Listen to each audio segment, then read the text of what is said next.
आप सभी मित्रों को नमस्कार। आज फादर्स डे है।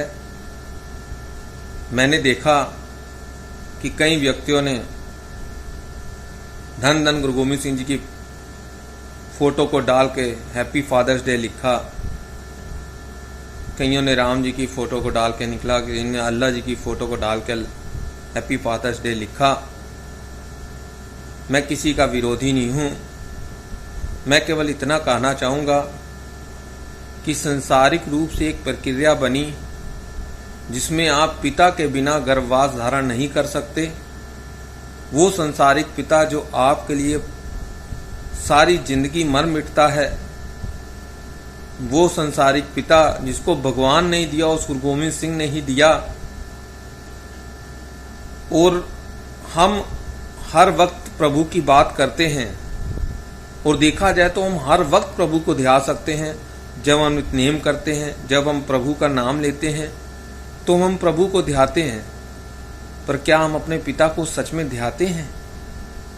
उस पिता को जिसने संसारिक तौर पे हमें सारे सुख दिए। ठीक है कि परमार्थिक तौर पे पिता जो है वो गुरु गोविंद सिंह जी है, और वो हमारी सारी इच्छाओं को पूर्ति करता है, लेकिन किसके द्वारा पूर्ति करता है? उसने ही संसारिक पिता को बनाया, और उसने हमें कर्तव्य दिया कि जब तक ये संसारिक पिता हमारे साथ है, हमारा भी फर्ज बनता है कि हम इस पिता को खुशी दें।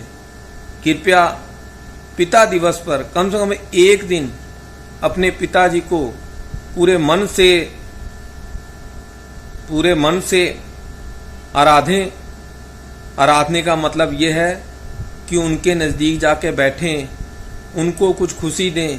कम से कम एक दिन ऐसा कर दें कि उनको कोई नए वस्त्र दें। कोई किसी के पैसे का भूखा नहीं होता, लेकिन जब भी कोई आदमी, आप अपने बारे में सोचो, आपकी कोई बढ़ाई करता तो आपको अच्छा लगता है, तो आप उसी नजरिए से अपने पिता को भी देखो। जब जो पुत्र है पिता की बढ़ाई करता है, तो पिता को जो हर्ष होता है उसकी तुलना ही नहीं की जा सकती। तो मेरा निवेदन है, आप पूरी फोटो डालो, पर कम से कम एक दिन जो पिता दिवस पता नहीं किसने चलाया, किस माध्यम से चलाया, लेकिन आज मुझे लगता है वो बहुत जरूरी है। हम लोग समय नहीं दे पाते, और पिता के जाने के बाद वो जो यादें होती हैं वो अंदर को टीस पहुंचाती हैं।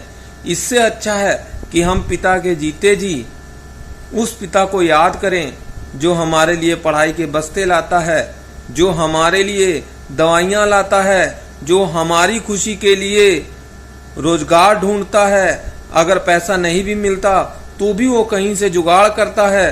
तो ऐसे आराध्य पिता को कम से कम एक दिन जरूर नमन करें, उनके पास बैठें, उनकी तकलीफें सुनें, उनसे प्रेम से बात करें।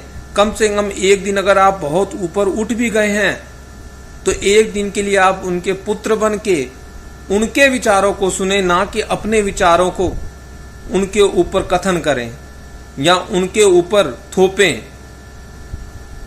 आज हमारा व्यक्तित्व ऐसा हो गया है कि हमें लगता है कि हमारी सोच जो है वो अधिक उचित है, हम प्रभु से ज्यादा जुड़े हैं। तो उस नजरिए को एक दिन के लिए खत्म करके इस माध्यम से जुड़ें कि हमें संसारिक तौर पे भी जो प्रभु ने पिता दिया, हमें उसे खुशी एक दिन देनी ही देनी है। तो कृपया पिता दिवस जो बना है उसमें संसारिक पिता को भी आराध लें। परमार्थिक पिता के लिए आप नित्य गुरु गोविंद सिंह को कहते हैं धन्य। आप नित्य नित्यनेम करते हैं। क्या आप अपने पिता के पैर नित्य छूते हैं? एक बार मन से विचारिएगा जरूर। अगर नहीं छूते, कम से कम एक दिन तो पिता को दे दें। आप सभी को पिता दिवस की हार्दिक शुभकामनाएं। सारे बुजुर्गों को मेरा नमन। धन्यवाद।